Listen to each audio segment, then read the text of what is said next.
Frank, we do this every program, and it's neat just to give you something to talk about, just a subject off the wall. It might be crazy, but whatever comes to your mind, talk about it. If you don't want to talk about it, that's fine, too. Then we'll go back to the phone. Let's talk about the sex and drug scandals in Washington. What's your feelings on what's happening there? Have any thoughts? Yeah, I think that probably what got on television is only the tip of the iceberg, and that the amount of publicity that has been attached to it is it's exploitive. I mean, it's not that I don't think that a 16 or 17-year-old page should be having sex with somebody in Congress, because I think that if the person is above the legal age, and I don't know what it is in Washington, D.C., then they have the right to make up their own mind about what they want to do with their body. But it's just the whole sleazoid atmosphere of the way that the lawmakers conduct themselves. It's also naughty and juvenile, and then when it finally gets in the papers, they're so contrite. It really makes you want to puke. Okay, Frank, enough said on that. Let's talk about education.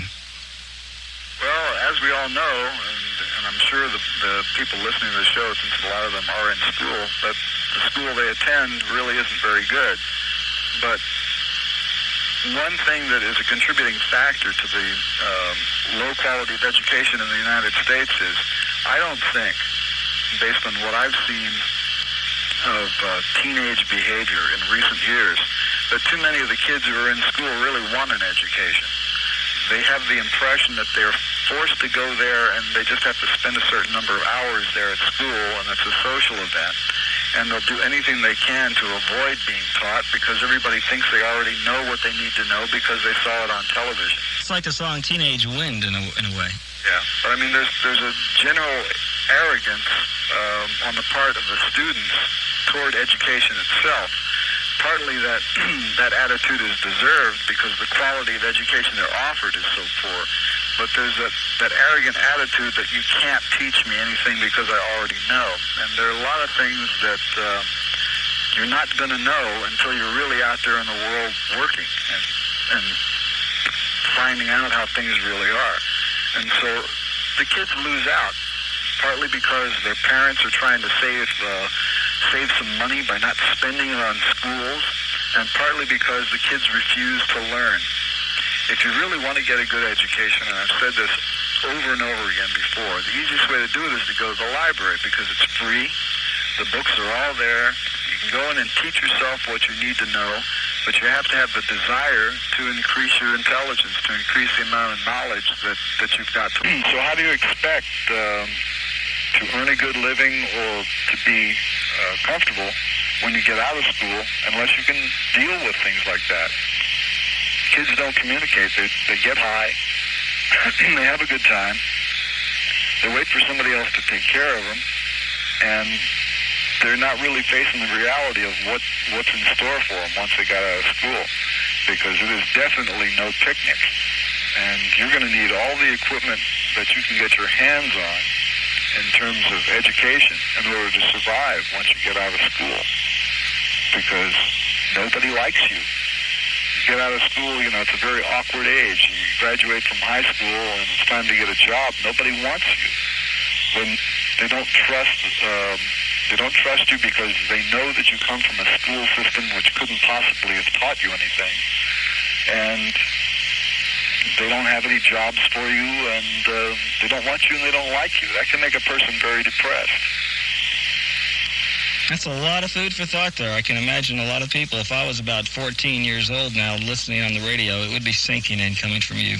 Well, you think about it, because if you're in school, it might not be any fun, but you have to orient your mind to the idea that being smart is not a bad thing, and being in possession of practical information is not a bad thing. And if a school isn't going to provide it for you, then do yourself a favor and go out and get it. Go to the library. And this mentality that it's not cool to appear too smart around your friends to show them up for whatever the reason is. There's an attitude, well, I don't want to act too smart because that would be like I'm egotistical or bragging.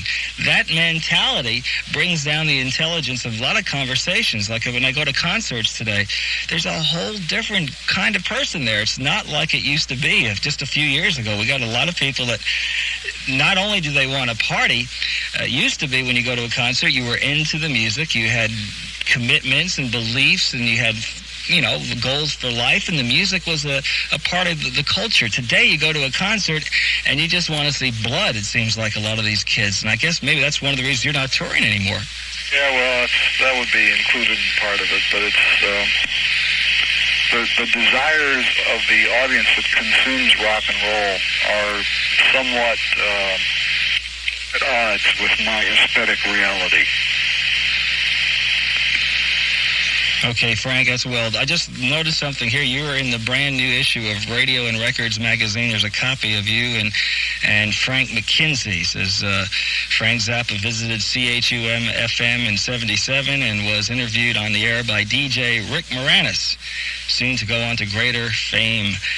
Bob and Doug McKenzie. So you're in the new Radio and Records, which I'm sure thrills you to no end, Frank, right?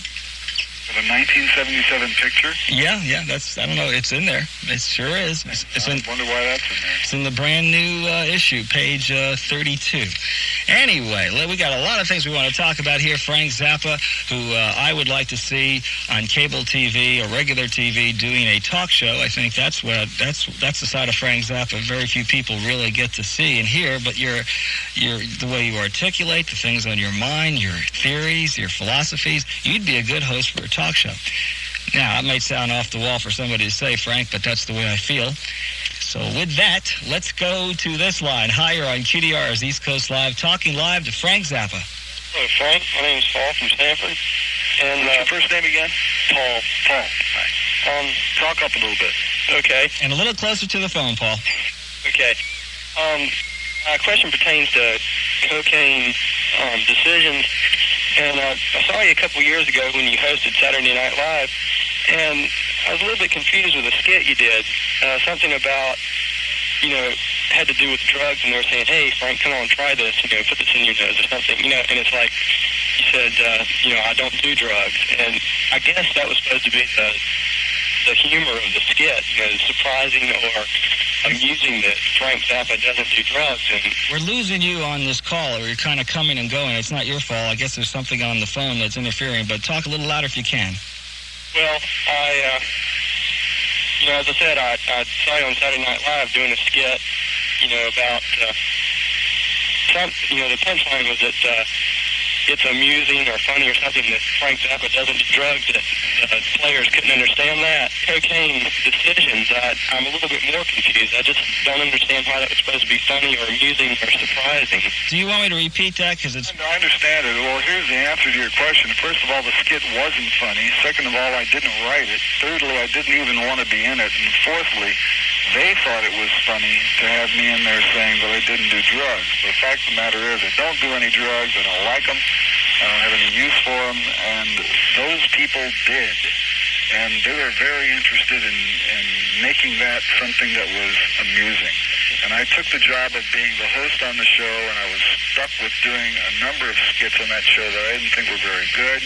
But I don't have any control over those things because I'm not on TV. I was a guest. It was their show, and I had to do their stuff. And unfortunately, that thing has been in reruns for years. The thing keeps going on and on. Yeah, that is unfortunate, especially the audience doesn't realize you had an idea for doing a talk show, I believe, that night. That was the idea that you wanted to do for the skit. Well, when they originally asked me to be on the show, they said, yeah, you can come up with some ideas and we'll do them, and I did, and they rejected them all. Well, that just goes to show you. At least David Letterman doesn't do that to you, huh? He's a pretty good guy. He is, and he's a fan of yours, too. 2 weeks before you were on the air with him, I was in New York. He was on this program, and he said quite a nice bunch of things about you, Frank. You might not realize it, but Frank Zappa, David Letterman is a rock and roll fan, and he's into the music. He's into the music. Okay, let me thank this caller. Bye-bye.